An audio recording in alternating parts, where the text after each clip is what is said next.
run a mental model where you've got like 10,000 unique things, and you need to bat 10,000, not 9,999. Yep. 10,000. Got to be a home run every time. Yes, and whoever is the least lucky, and I emphasize like unlucky, like could be like a train derailed, or there was a blizzard, there was a there was wildfires, the utility shut down, there was, you name it, revolutions. There was a border shut down for some random reason. Drug gang shootout. We had that one time. Oh my goodness. Yeah, really? A truck got impounded by the DEA. Because it was like near the shootout. Oh, wow. We had shut down.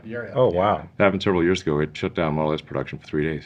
Oh, because like the truck got impounded on like a Friday, and then the DA wasn't open, and the impound yard was not open until Monday. County workers. So literally, like we need and it was just carpet for the Model S trunk. You can't like ship people, cars with no carpet in the trunk. Yeah. Yeah, it looks weird because you see the all the body stuff. It looks not okay. I've pulled it out before. It would be rough if that was what you got at delivery. Yeah, you might get a few complaints. Yeah, so we can, we had to wait until we got the truck back from the, Do you have their numbers? That's not something that can probably be shared, but hearing that now, what an incredible story. I mean, honestly, if there's so many different reasons that you could possibly imagine. Yeah, you must have a lot of stories like that too. Yeah. The full list of all the reasons for supply chain interruptions or internal issues is comedically long, I think. So. Well, I just wanted to take a moment and kind of step back. So the reason we're here, right, is because of the early days of Tesla, right? There's a lot of misinformation. Yeah. And I know you and I have kind of gone back a little bit over that. And so I thought, this is the time to just potentially set some of the misinformation straight and really just kind of let you speak on how things happened during those days. And so I wanted to step back and just really, what gave you the vision first off to even step into electric vehicles? I think you made a comment one time you were on a date or something like that. You asked the girl, like, I guess she wasn't sure it was the date, to be frank. When I was actually with Christy Nicholson, who's a writer for Scientific American, and I guess it was like sort of a semi-date. I don't know. We went out to dinner, I guess. So, and I was talking about electric cars a lot. I think I was like 20 years old. So I asked her some question like, do you think about electric cars? She's like, no, I don't think about them at all. I said, I think about them a lot. So was there more questions after that, or was that That was the end of the date? No, I mean, we're still friends today, actually. I think she's coming by Austin in a few months or something. Okay. So I've been thinking about electric cars since I was basically in high school. As just kind of the thing that is like the thing that is sort of kind of the way cars should be if you can just solve range. Yeah. So it's not like, if you think about it like an internal combustion engine car, it requires a battery and a starter motor just to get started. So it requires an electric motor and a battery just to get started. Yeah. And then there's this incredible kind of Rube Goldberg contraption that all has to work in order for you to get motion. And then most of what you're producing with fuel is heat. So you've got to get rid of the heat. Yep. And then you've got to process the toxic gases. And there's a limit to how well you can process the toxic gases. So it's sort of an odd thing, the internal combustion car. And people will look back on the internal combustion car era as a strange time. Yeah. Quaint. Quaint, yeah. Quaint. And quaint and just weird, basically. So, it's sort of, we look back on the external combustion era of steam engines as quaint.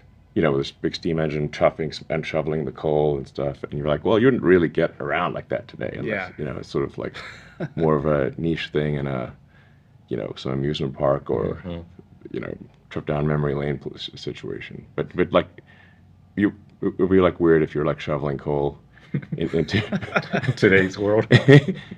Yeah, shoveling coal into an external combustion steam engine to get around. I mean, it would be like, well, that's pretty weird. And that's how the future will view internal combustion. the same way external combustion is viewed Right. today. Yeah. So the issue really, the only thing holding electric cars back was range, and the fundamentals of energy density mean that if you have a lead acid based battery based car, your range is optimistically going to it's going to be like maybe 70 miles, 80 miles if you really are quite good.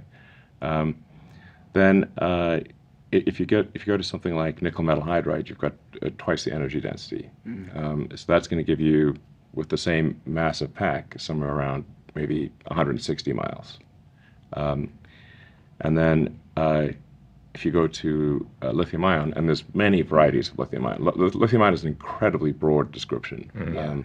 But without having to go to a super advanced lithium ion, you can get to a 300-mile range pack Yeah.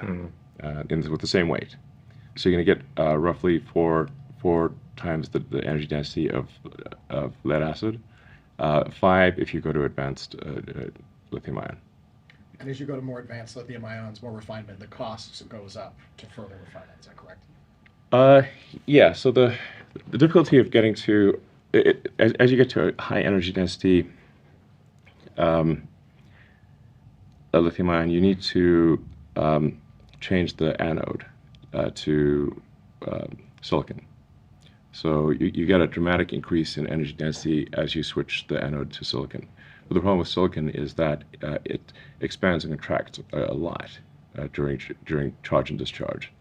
So, and in that expansion and contraction, it wants to kind of crumble, and so like mud cracks essentially, is one way to think about it. Yeah. So the problem with a pure silicon anode is that it's very difficult to have it stay together when you charge and discharge it. So then one of the things you can do is to add silicon to the carbon in the typical anode. So a carbon just has only very minor expansion and contraction. So it's easy to maintain a carbon anode and have its structure be robust across many charge cycles. And then you can throw a little bit of silicon in there, and the silicon can kind of expand and contract inside the carbon matrix. But as you start adding more silicon, it gets harder and harder to maintain the structure of the anode. Yeah. Yes. So our highest energy density cells will use I don't know, like 90% carbon, maybe 10% silicon or something like that. Okay, so it's a small percentage. It's a small percentage, and the silicon you will have a bit more early life degradation in range with silicon. So it does get harder. There are much higher energy density cells you can get where if you have very precise construction of the anode, like with a chemical vapor deposition type process, and you sort of print it almost like a circuit board situation, such that the expansion can expand and contract without cracking, then you can get to like 50% higher energy density than we have in our cars. But that's very expensive. Yeah. So it might be suitable for long-range aircraft, but it would not be economically feasible for cars. Yeah. Yeah. So basically that situation, that's really the only thing holding back electric cars is range. Yeah. So what I was going to be studying at Stanford for grad studies there was I'd be primarily in the material science group. Bill Nix would have been my professor. He's the guy I spoke to when I said that I'd like to put my studies on hold, but I will probably fail. So can I please come back if I fail or when I fail? And he's like, sure, but I don't think I'm going to hear from you again. And that was the last conversation I had with Bill Nix. Oh, wow. He was an oracle. Yeah. You knew. You knew. Yes. Yeah. Well, but that's essentially what I was going to be studying at Stanford. This is back in '95. Was how to improve the energy density how to solve the energy density problem for electric vehicles. Oh, crazy. Yeah. So so like I'm not some like Johnny come lately to the electric vehicles. The point is yeah. that I was thinking about electric vehicles like all the way back to high school, you know, Yeah. like literally talking about it on dates at age 20. You know, Yeah. so I've been like a electric vehicle, proponent since like I was, a teenager basically. Yeah. So, and that's what I was going to be studying at Stanford is like how to make the cars go far enough that you don't some energy storage system that you don't need batteries. So, the idea that I actually had at Stanford was, which I think some others are trying to pursue at this point, but it isn't necessary, was to use advanced chip making equipment to develop a solid state capacitor with enough energy density to get 250 miles of range in a car. So, and the idea was that if you can piggyback on the process on advanced chip making processes where there's like tens of billions of dollars of R&D being spent every year to make chips that are precise at the molecular level, Yep. then maybe you can make a capacitor where you've got enough surface to volume ratio, and you can stop the electrons from tunneling across. If you make the sort of insulator too thin, that you'll actually the quantum mechanics will make them teleport across, which is so it's not like things get weird at a molecular scale. Yeah. Quantum mechanics is very weird. It's like my quantum mechanics course in physics in final year was harder than all of my other courses combined. Wow. So it's like Yeah. it's intense. What's your outlook on solid state? Do you think it'll ever get figured out? Well, the solid state capacitors. Yeah. I think it's possible to make capacitors that are much better than what we have right now. So.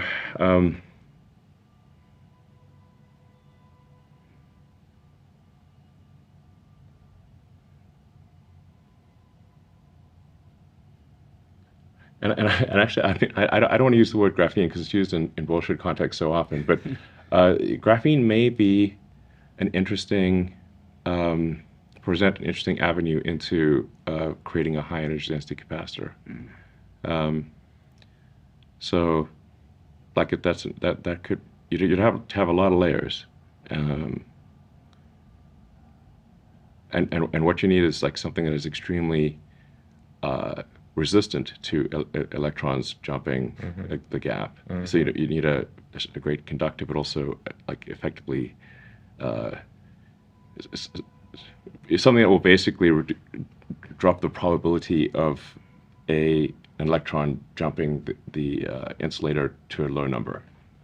It will still not going to be zero, but it needs to be a low number. Otherwise, your leakage current is going to be too high. Let's just start with small problems like teleporting electrons. Yeah. When electrons are doing so the world is crazy at a molecular scale. The world is just like you cannot apply your normal intuition. So I think it gets super weird. Spooky at a distance is what I've heard it called very, very well. It's incredibly predictable from a probability standpoint. The quantum mechanics has unbelievable predictability. You just have to believe what it tells you, even though what it tells you doesn't seem to make sense at a macro scale. But anyway, I think there's an opportunity out there to have a very high energy density capacitor. But that was the idea that's the idea that I had back then.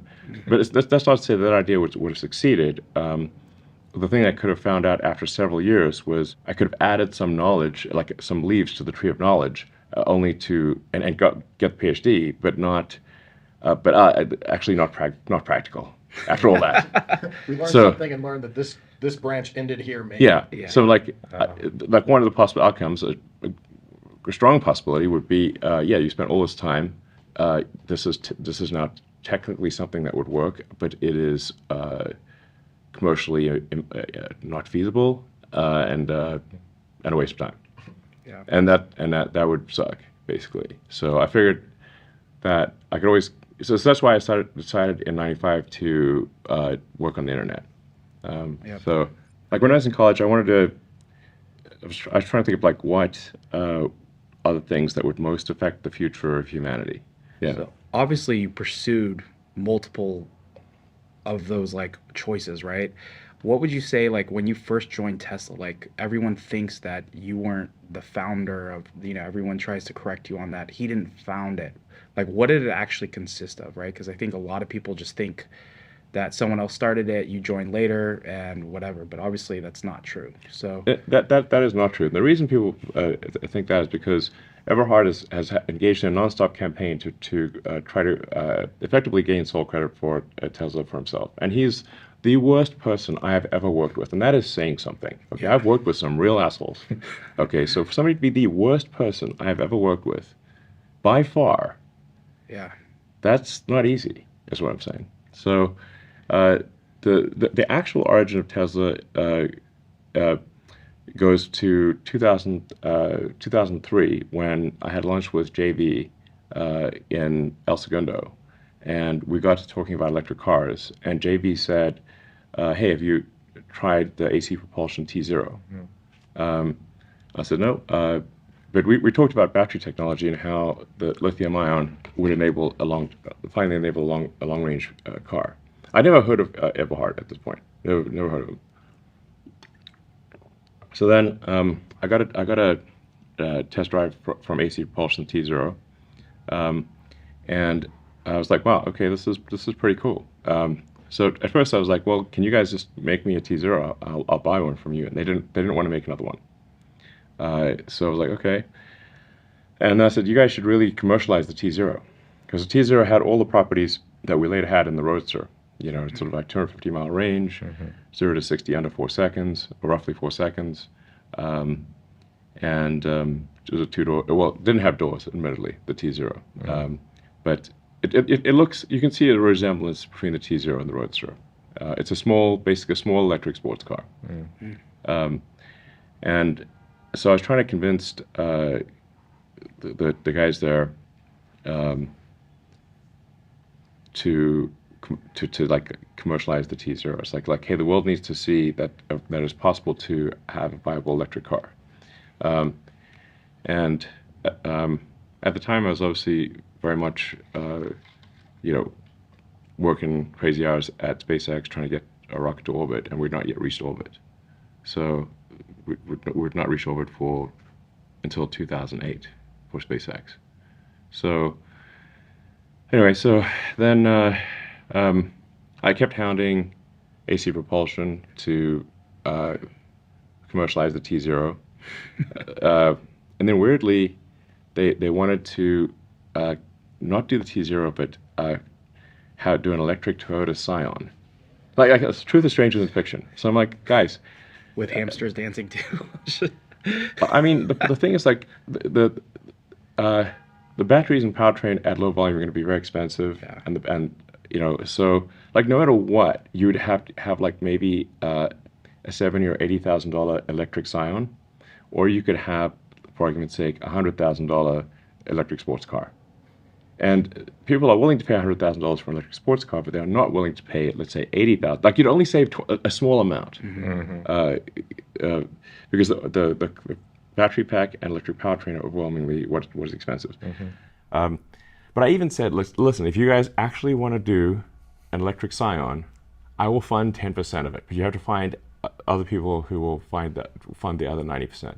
And the only people who are willing to do 10% were me and Sergey Brin. And so then that project stalled. So then I sent I think it's Tom Gage an email saying like, listen, if you guys are sure that you don't want to commercialize the T0, how about if you let me do that? So I was like, I'm going to start a company to commercialize the T0. So then Dan said, well, if you're interested in commercializing T0, he knows 2 other groups that are also interested in doing it, and would I like to meet them? I never met the second group, but the first group I met was Eberhard, Tarpening, and Wright. Now, Eberhard keeps trying to erase Ian Wright from history as well because they hate each other. Okay. But all they had was just basically the plan was commercialized. There were no employees, there were no offices, there was no IP, there was nothing, literally nothing. Yep. There was nothing you would call a company. He said, like, where is the company? I don't know. Where is it? There was an empty shell corporation that had zero value, and no employees, no offices, no designs, no intellectual property, no nothing. Except the general idea, basically, of commercializing the T0, which I had before meeting them. Like, if I had not met them, I would have just moved forward, created a company with JB, Yeah. commercialized the T0, Yeah. and gone on our way. And that's actually what happened at the end of the day, Oh. Oh my gosh. except with a lot of grief along the way. Yeah. Okay. So, but in effect, after about a year, Martin Eberhard and Ian Wright could not stand each other, and they made me pick which one would leave. Basically, they can't both be in the same company, so I had to pick one of them. And then I talked to JB, and I was like, what's our least bad option here? Yeah. And it was like, okay, we'll say goodbye to Ian Wright and keep Martin. I mean, so. But anyway, like the key, I think the key point here is when somebody says like you're invested in a company, it's the money that I provided was the least important thing that I provided to the company. There was no company. Mm-hmm. And if I had not met them, I would have just moved forward and created Tesla, and I think it would be indistinguishable from what it is today.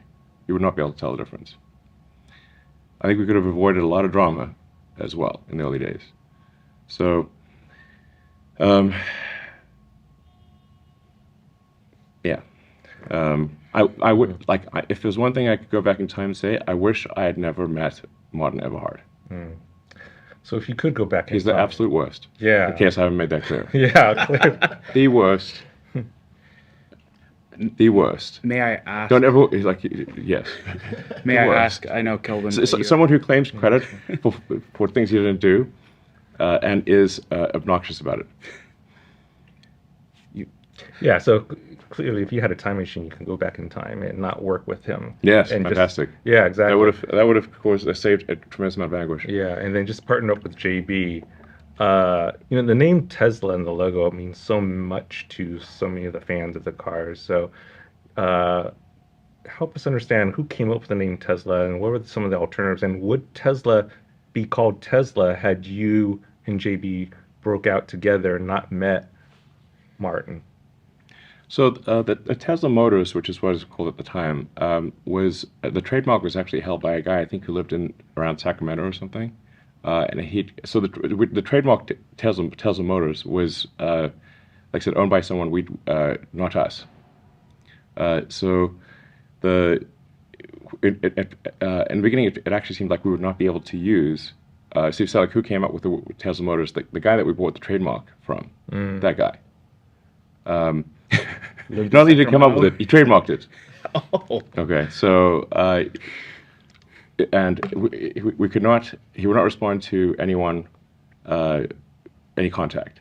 So then finally, I sent Mark Topping, who is although he's Martin's best friend, is still a super nice guy, and. So I sent Mark Topping to sit on the guy's doorstep and not leave until we got the Tesla Motors trademark. So that's who came up with that. I forget his name, but it's in the trademark. You can look up the trademark history. That's who came up with Tesla Motors. That guy. But you liked the name so much that you insisted that you sent Mark to sit on his doorstep, right? So yeah. Anyway, I think we paid $75,000 for the trademark, which was a lot at that time. Yeah, sure. So, and I think it's also maybe important to emphasize, like, Martin Eberhard is quite a bit older than me and had successful startups before me and had a lot of money. He was just unwilling to risk it. He was not poor. He had a $10 million house in Woodside. Okay. He was just unwilling to risk his own money. I was not. I was willing to risk my own money. And in the end, I risked it all. So it's just important to emphasize this is not like some poor inventor who gets crushed by big capitalist, which is the archetype that he tries to portray. He could have matched my investment if he wanted to. He just didn't want to. at what point, through that, right, did you start to see the red flags, right? So you join with him, he's on board. Where's like, I then, well, I convinced JB to join. yeah, So the ultimate path that I wish we had gone on was just if AC Propulsion hadn't mentioned that there were two Yeah. other teams interested in commercializing the T0, then I would have just moved forward with JB, commercialized the T0 with Yeah. a hell of a lot less drama. That's the path that I wish had occurred. The moral error that I made here is that I wanted to have my cake and eat it too. So I wanted to, I was like, okay, I need to do SpaceX, but I also really want to do an electric car company. How can I have my cake and eat it too? Yeah. So it's like, okay, if I have someone else run the car company and I will just be responsible for the overall sort of technology and design, like the product side of things. Like the thing that I enjoy doing is the product side of things, not being the boss. I don't like being the boss at all, but I like engineering and design problems. So, um, so I thought, okay, I'll just work on the stuff that I like doing, which is product design, and then someone else can be CEO and deal with all the chores of being a CEO. This unfortunately did not work. No, 'cause you had a CEO in place. It didn't work out. Well, no, yeah. Um, yeah, things finally came to a head in mid 2007, where Martin just flat out lied to me about the cost and readiness of the car, and I actually gave him an opportunity. I said, Martin, what is the cost of goods of the car? Like, how much is it? Like, what are we tracking to? And is it above the price that we are charging? And I actually knew the answer because an investor had joined who had audited the costs, and that investor told me like, hey man, the numbers he's adding up for the best case long-term cost of the Roadster is $180,000. I think we were like selling it for $85,000. Ooh, Yeah, so that's like huge. yeah, you can't make it up on volume. Yeah. Using money, we're gonna make it up the scale. Like, Yeah, Yeah. Rivian has that problem right now. Yeah. So Yeah. so basically I was like, well, this is extremely messed up. And he also said that like about the sort of new investor that came in said that about a third of the car works, about a third of the car is super late, and a third of it will never work at all. Oh. I'm like, okay, this is pretty bad. So I called Martin and said, like, Martin, what's the cost of the car? And he said he didn't know. So I'm like, okay, he's flat out lying to me. Because I asked, did you tell Martin this? And he said, yes, I told Martin this. So when I then called Martin and said, what's the cost of the car, Martin? Oh, I don't know. Are you sure? and that when he did boldface lied to me, I was like, that's it. He can't be CEO anymore. So we had a board meeting, and we fired him unanimously, including the people that he had appointed to the board. wow. And at the time, we did not know the full extent of the situation. So we kept him on, like he was in the company, but fired as of July of 2007. And then I still didn't want to be CEO of the company, so I got like an interim CEO. But I was effectively, it's fair to say I was de facto CEO from July 2007 because in bringing in an interim CEO, this interim CEO did not know anything about cars. So I had to basically increase my time allocation to Tesla and help the new CEO figure things out. And this is all happening as we're sort of progressing into 2008. And it, I mean, I so badly didn't want to be CEO. Like to be clear, I could have been CEO from day one. It's not like I was like, I had like majority ownership on day one. Yeah. Yourself, yeah. Yeah, because I'm now CEO. If I wanted to be CEO, I could have just made myself the CEO anytime I want. There's no need for any machinations or Machiavellian anything. I just could say, I vote me CEO, end of story. Yeah. So it's because I was trying to not be the CEO that things became problematic. Yeah. So we had an interim CEO for a few months, and then we did a CEO search in 2007, and the only person who was willing to say yes was Zev Drury. I don't know if you guys remember anything about Zev Drury. All right. So Zev is I like Zev actually. Let's just say like he is fearless. So the only person who would agree to be CEO of Tesla was a guy who spent 3 years in the Israeli paratroopers and was afraid of nothing. So Zev joined as CEO, but he, from a personality standpoint, his personality did not mesh well with the rest of the team. So after about 6 months of Zev being CEO and me being de facto co-CEO, because again he didn't know anything about electric cars really. He was a technology guy from the chip industry. The team kind of had a revolt. Basically, they said, "Look, if Zev is going to continue to be the CEO, we're all going to leave." Wow. So they were like, I was like, okay.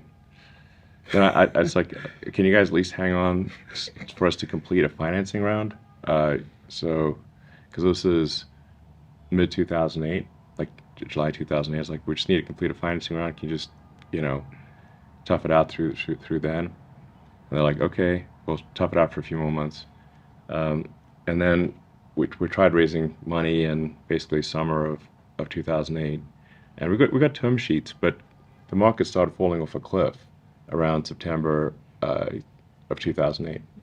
So the term sheets never turned into actual agreements to invest. And then a bunch of the investors who were thinking about investing in Tesla themselves went bankrupt. So it's not like, they're holding out on us. They themselves were just trying to figure out how not to go bankrupt. You had Lehman Brothers and Bear Stearns, bite the dust. And a bunch of the major banks would have bitten the dust too if there was not government intervention. So anyway, and Goldman was leading the round. It became clear around September of 2008 that no round was going to happen. The markets were plunging. And then I told Zev, Zev, I'm going to have to put in everything I've got, all the money I've got left.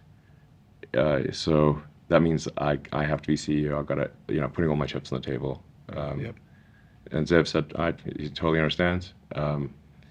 So then I was like, okay. So technically I was CEO from mid 2007. You say officially CEO in late 2008. Man, that was a lot of drama. That was a nightmare year. So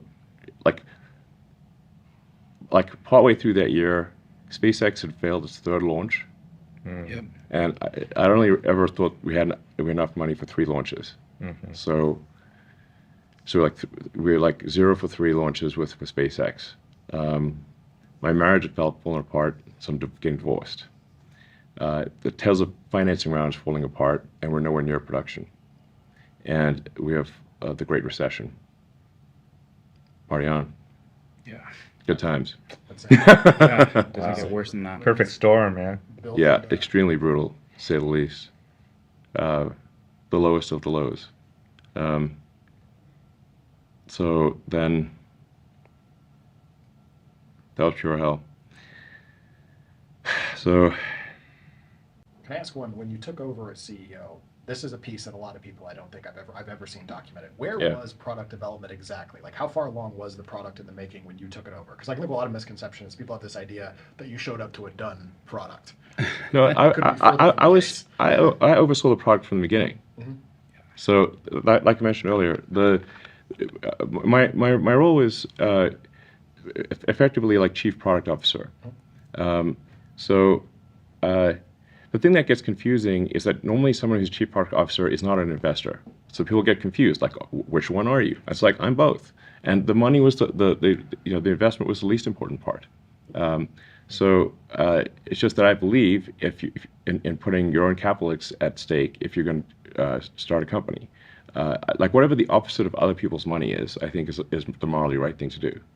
So, like if you're not prepared to invest your money, then why should you ask others to invest theirs? It's not right.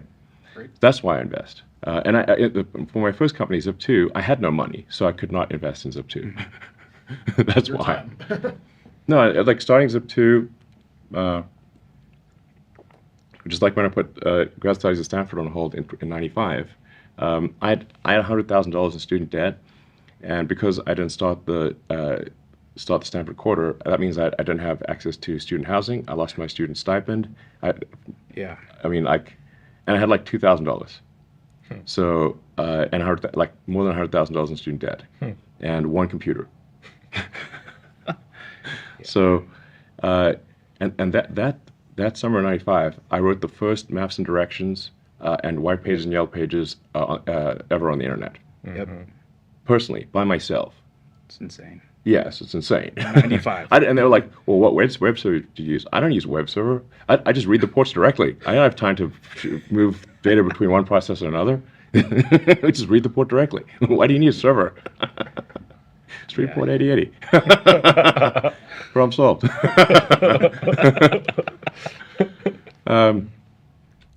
Anyway, but I didn't have any money. So when my brother came down, he had like $5,000. So that was like a gigantic improvement. Back in the Zip2 days, we found like a sort of an attic sort of office where there was like a hole in the roof and water like piled on the floor and the rug was all stained. But I figured it doesn't rain that often in California, so we got like a discount rug from the nearby rug store, and then got like 2 futons, and then we just like sleep in the office and then remake it so it looked official during the day. And at one point, we still only had one computer, so like the website wouldn't work at night because I was coding at night, and the web server would run during the day. And the way we got internet access was there was an ISP on the floor below, so I just ran an Ethernet cable through the ceiling, drilled a hole in the floor, ran it through the ceiling tiles, and plugged it into the ISP below. They never knew. No, they did know. They did know? Oh, yeah, okay. but they was like, we'll give you a real cheap rate if you can just plug in directly. So I didn't get like a permit or anything. You know, I just drilled a hole in the floor and took the cable down and plugged it right in. So it was like, okay, we don't need buy a T1 or a router or anything from Cisco. Then when my brother came down, we managed to get a second computer. So then it could be like, okay, this one can run and I can code on the other one. Yeah, so this is like, we didn't even have an apartment. We just would basically go shower at the YMCA on Page Mill and El Camino, which is like, pretty easy to walk to. So just to give you a sense of like how little money we had in the beginning. It was like nothing. Yeah. and eat at the Jack in the Box, if you know the Jack in the Box. Yeah, but one thing I wanted to clear up was how did the journey of all of the founders like kind of taper? So obviously Everhard was fired. Yeah. What happened with JB and all the rest? Like how was like their journey and kind of their role even towards? So, yeah, I mean, I think it's like it'd be accurate to say that there were like 5 co-founders of Tesla. And even though I despise Martin Everhard, he obviously would be one of those 5. And Ian Wright should also be considered one of the 5. Like essentially, like who was there, when the company basically had nothing, was nothing, and that's the 5 people. Now the people that were like essential at the end of the day were JB and me. So there would not be a successful Tesla otherwise. It would never even have gone into production. And I think the evidence for this would be like, hey, we fired Martin, and gave him a bunch of money. Great, start a car company. He did try. It did not succeed. Yeah. So if you're so awesome, why didn't it succeed? Yeah. And why did nobody leave with him? Yeah. If somebody's awesome, so they leave, good people leave with them every time. Not one person left. That's a tell right there. Yes. All of us have left companies and had team members follow us along. So if you Yeah. can't do that as chief executive when everyone knew you, that's not a good sign Yep. for what you did there. Yes. You're trying to figure out the truth of something. Mm-hmm. Who followed? Did no one follow? Okay. If he's a good guy and I'm the bad guy, why they'll stay with me? Yeah, Yeah, they it's wouldn't. very clear. Exactly. Yeah. And a top-notch engineer in Silicon Valley has like 17 job offers. They can work anywhere. Yep. So if don't respect the person they're working for, they're going to work somewhere else. And frankly, people could have gotten way more money than Tesla was offering, and with less risk. So it's like, okay, so they could go work at, I don't know, Apple or something, and make more money with less risk, and they didn't. And Tesla today and SpaceX are rated the top places to go by graduating engineers. Yep.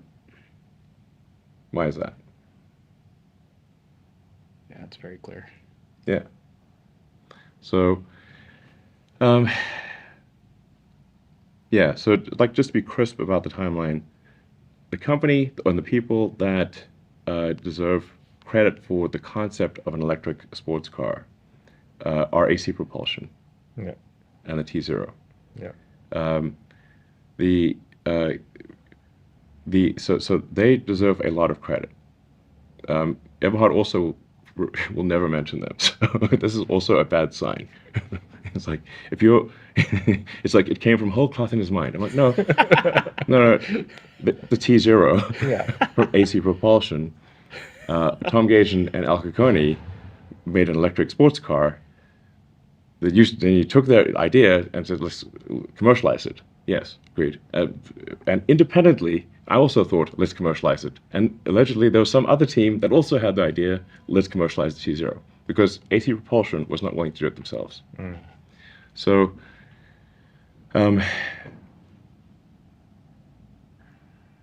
but from the beginning, I oversaw the product development.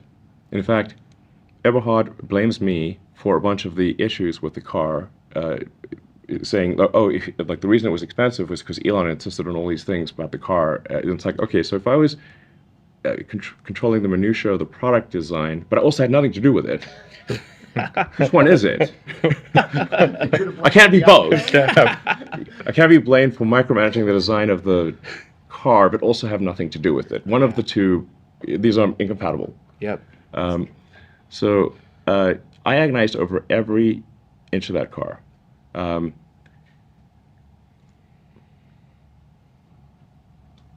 mean, the Pasadena School of Design gave me an honorary degree in because of my work on the Roadster. So that's how much I had to do with it, a lot. Yeah.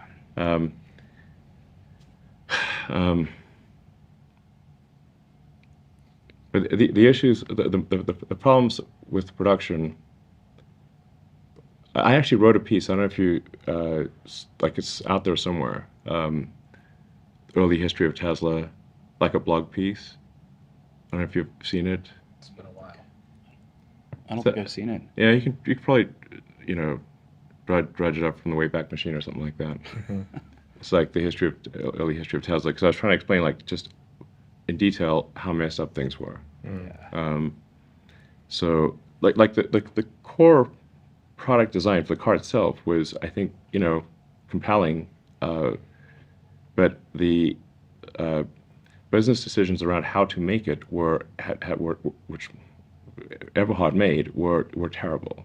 Among the many decisions that were insane were outsourcing battery production to a barbecue factory in Thailand. Yes. So I'm sure they make great barbecues. They didn't know how to make an advanced lithium-ion battery pack. Oh my goodness. You found a factory, though. But hey, Somebody it's to make factory. it. You found Yes. Are we even sure if it was real, right? That's just Literally. Yeah. So like the cells would be made in Japan, then be shipped to Thailand, then be put into a battery pack, then go on a boat again to England to be put into a car, and then that car would then go on a boat again to California, which is the initial market. And that, so it was like, this ended up being like a 5 or 6 month long supply chain. So if there was any problem with the sales of the pack, you'd have basically half a year's worth of inventory that you'd have to write off, Yep. and cars that didn't work, which is basically what happened. So the barbecue company in Thailand was just utterly unable to make a battery pack. They'd never done anything like it before. The so much drama. Martin did not want to change the motor size or power electronic size from the AC propulsion design, which then therefore required having a 2-speed transmission. There were 3 attempts to make a 2-speed transmission. They all failed, and I think on the order of $10 million was spent just trying to make a two-speed transmission. After we fired Martin, I said we're just going to make the motor bigger and the power electronics bigger and get rid of the 2-speed and just have direct, no transmission, just a direct drive. Need differential and an RPM reducer basically, but you no longer have to have a clutch. So we just made the motor bigger, power electronics bigger, got rid of the transmission. So then now no transmission in the normal sense of the word. When we first, for the very first cars that went into production, they still had that crappy 2-speed transmission. It was just stuck in first gear. So it had like top speed of like 65 miles an hour or something like that. And with some chance of seizing. So the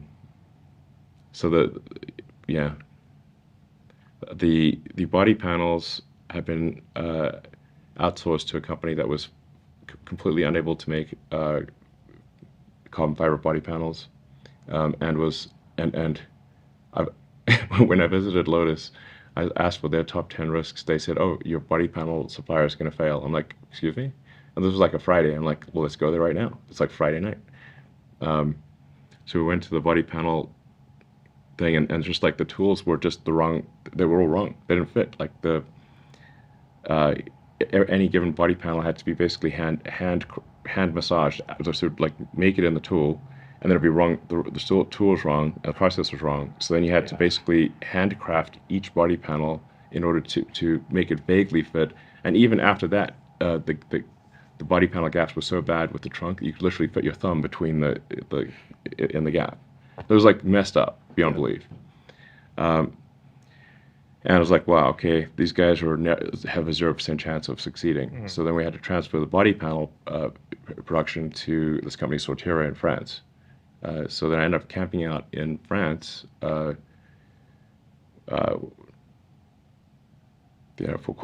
a few months there, just building new tools for the body. We had to retool the whole body. So Sortera was capable of making the body, but you still needed to retool the thing. So we had to retool the entire car body.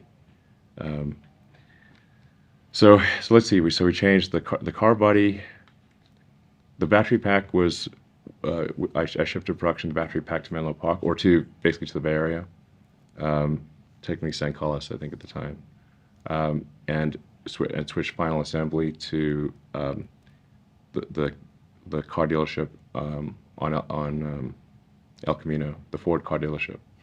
If you watch Revenge of the Electric Car, you can see some of these scenes. So instead of having Lotus, so we'd make the battery pack in San Carlos, and then and also make the motor and power electronics. So I insourced production of the battery pack, the motor, and the electronics internal to Tesla, so we could iterate quickly and actually figure out a design that worked. Mm-hmm. So because design has to be safe, reliable, and not cost crazy money, or it doesn't matter.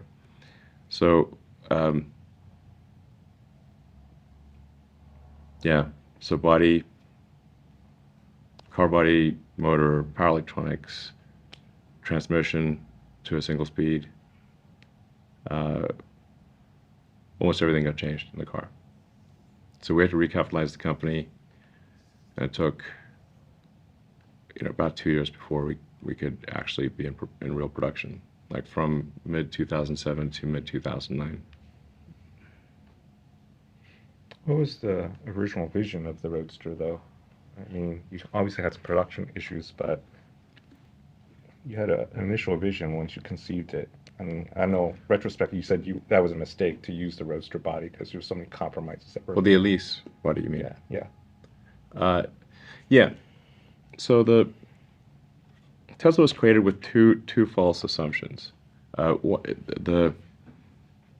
One false assumption was that you could use the AC propulsion drivetrain technology, and that you could take a Lotus Elise and easily modify that to have an electric powertrain. So essentially, stuff the AC propulsion drivetrain into an Elise, have Lotus do the production, outsource everything. I think Martin thought the peak number of employees would be 35, like literally. Wow. Which this all sounds great, especially coming at it from like a mostly software background of me at the time. I'm like, great, sounds good, you know. Unfortunately, neither of those panned out. The AC propulsion technology was not viable in a production vehicle, and they used for example, analog power electronics. You know, so like depending upon what temperature it was, the car would either work or not work. Or certainly work very differently. So we designed our own digital power electronics, and so the car would be consistent in how it performed. And we ended up not using the AC propulsion motor design. We changed the motor design. We ended up not using any AC propulsion technology at all. So in that side of things, and then the problem with the Elise is that once you add a big battery pack to a car, the mass of the car is now like 40% heavier than an Elise. So you invalidate the entire structural design of the Elise.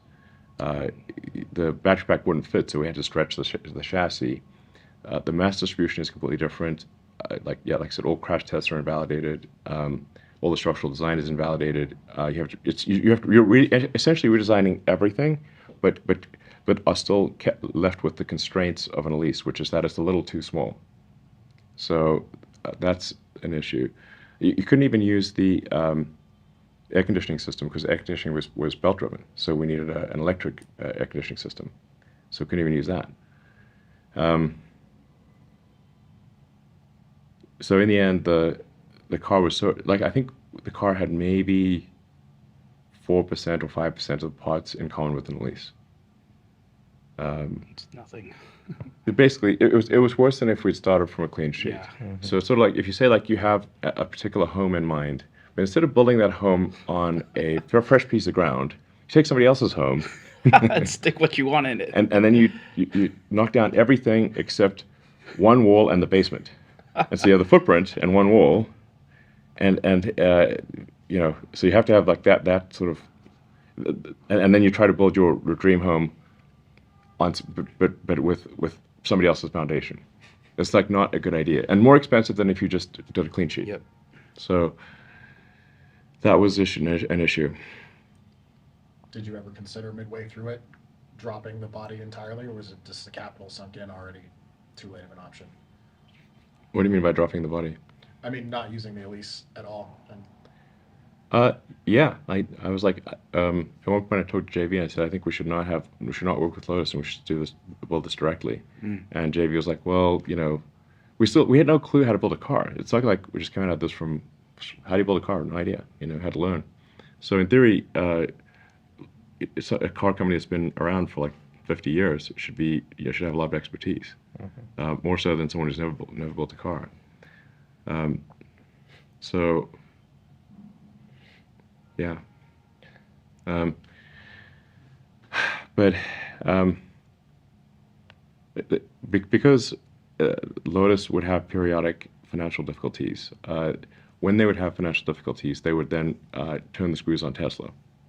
So because if you're at Lotus and you have a choice of let's go raise money, or let's extract money from Tesla.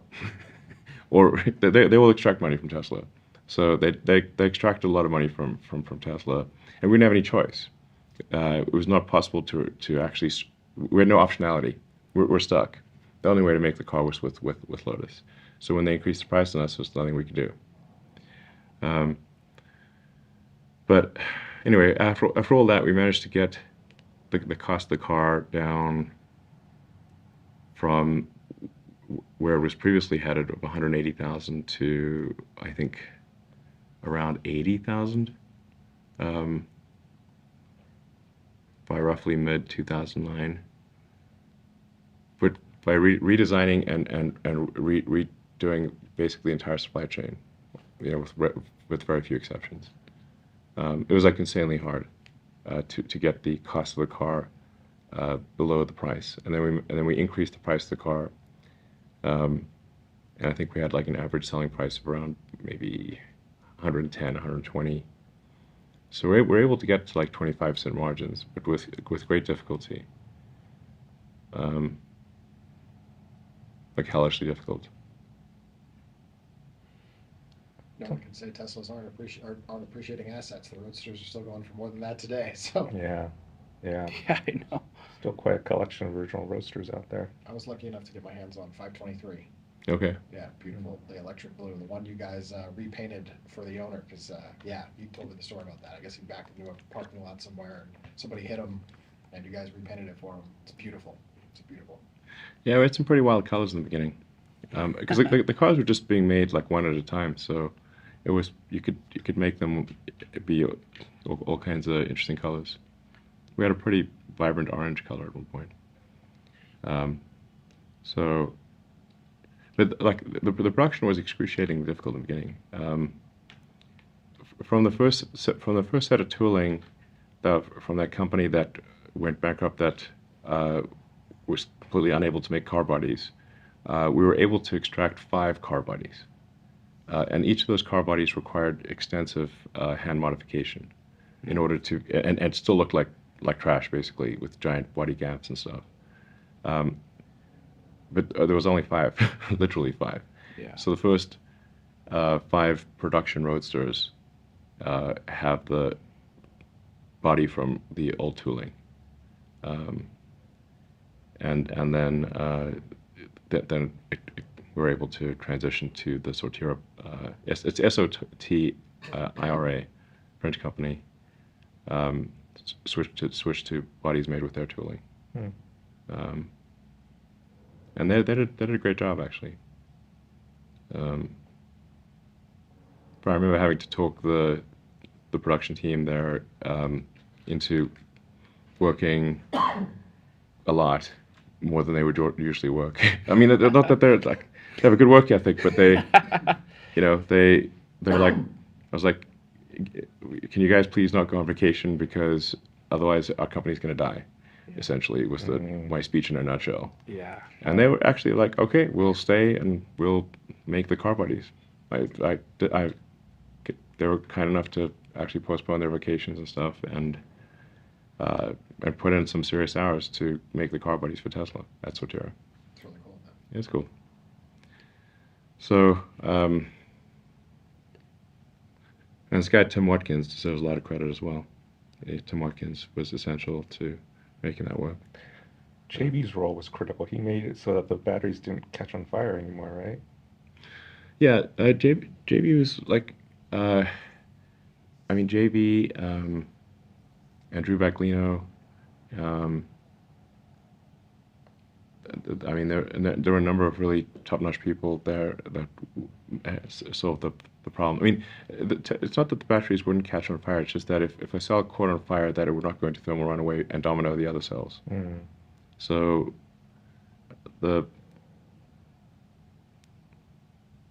I mean, in order for that to happen, we had to have liquid cooling to keep the cell temperatures even. And then you've got a tough problem where you want something to be thermally conductive but electrically isolated. So these things normally go together. If something is thermally conductive, it is electrically conductive as well. So try to find some material to still cool or heat the batteries, the cells, but not create a short. It was quite difficult.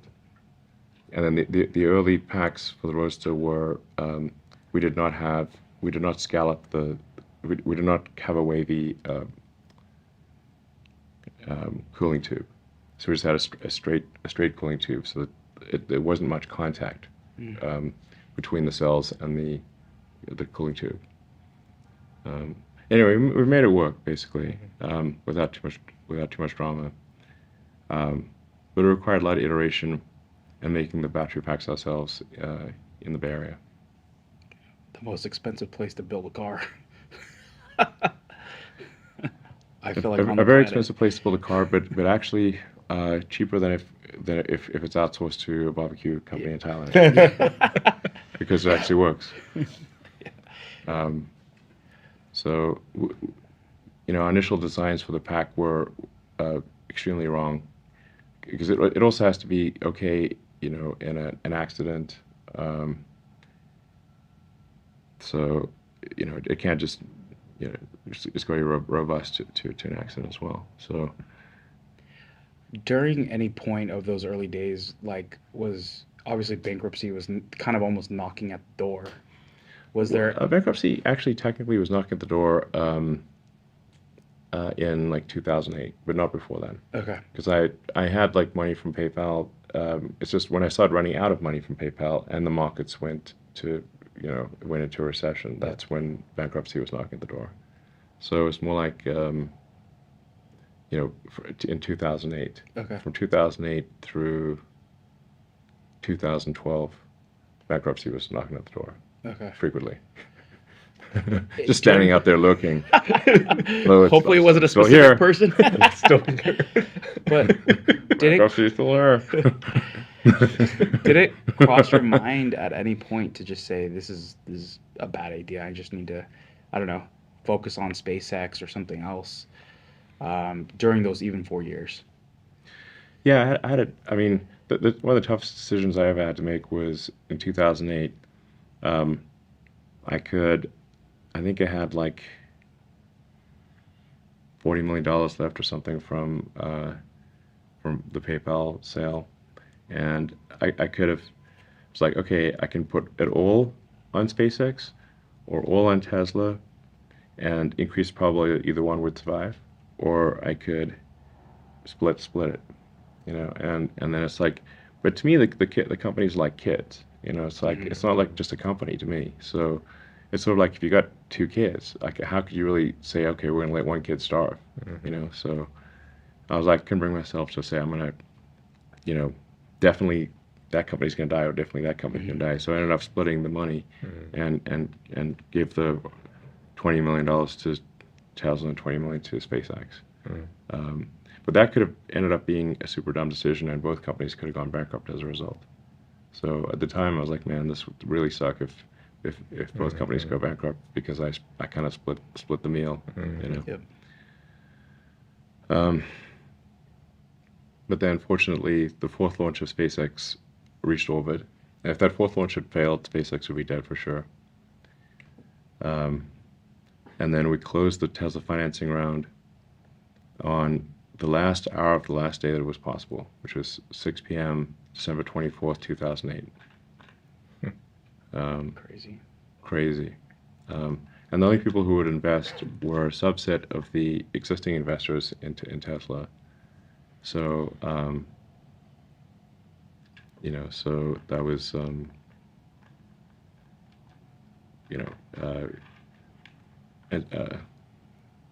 it was like Antonio Gracias, Aaron Price, Steve Jobs, and I think there might have been a few others, but those are the three main ones. And then Vantage Point, who is the worst venture capitalist on the face of this earth, and Alan Salzman, who's a second only to Martin Eberhard in douchebaggery. He actually wanted Tesla to go bankrupt so he could recap the company, and literally that was his strategy. What a douche. Anyway, they refused to allow an equity, like we tried to do an equity round, they blocked the equity round. So then the only way to get because Salzman and Vantage Point, little known fact, wanted to deliberately try to bankrupt Tesla in December of 2008. With their nefarious plan being it would go bankrupt, then they would zero out the equity and recap the company and own the whole thing. Pennies on the dollar. Pretty evil. Yeah. Yeah, but evil, but also dumb. Because like once a car company goes bankrupt, you lose confidence with the customers, and like people are like, well, this company went bankrupt, and the suppliers are like, this company went bankrupt. I don't want to supply you parts. Yeah. So their nefarious plot would have failed. But anyway, so but the good investors agreed to match the 20 million. So then Tesla would have $40 million.